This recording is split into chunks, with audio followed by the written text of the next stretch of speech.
Nije znala da me voli, kada je saznala provolala je da me ne voli. Ali kada je videla da nije sposobna da me ne voli, probala je da voli na svoj jedini način. I onda je shvatila da čak ni to ne ume, niko joj nije pokazao kako se to voli. I njene bivše ljubavi su prolazile kroz hodnike ljubavnih soba, ne ušavši nigde. Onda sam joj rekao da nauči, nek uzme jedan opali list hrasta među dlanove i neka prvo njega nauči da voli.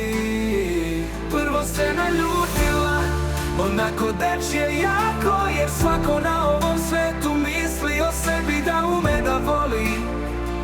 Optužila me je da preuređujem njen život, da sam pun lažnog samopouzdanja, da ona tačno zna gde je vodi njen život, da ima pravo da zahteva i uzima jer život nije fair.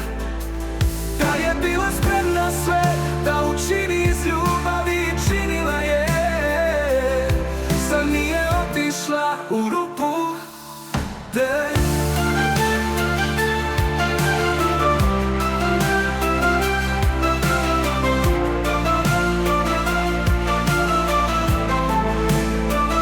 đavo spava, zar nije slušala đavolju priču? U tom njegovom snu đavo bunca dok spava, isto kao i ljudi, nesvareni događaji dana izlaze sa usta usnulih. Nije li prešla zatvorenih očiju zbog jedne svoje ljubavi iznad kanjona?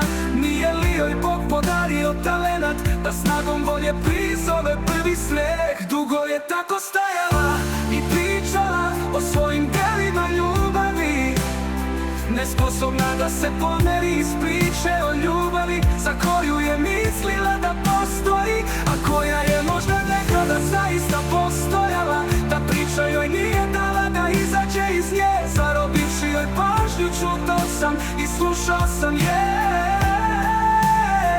Blagi vetar je punuo, tek dašak šuto, zeleni list rasta je poleteo iz njene ruke. Shvatila je prve zimske pahulje su se spuštale ka nama.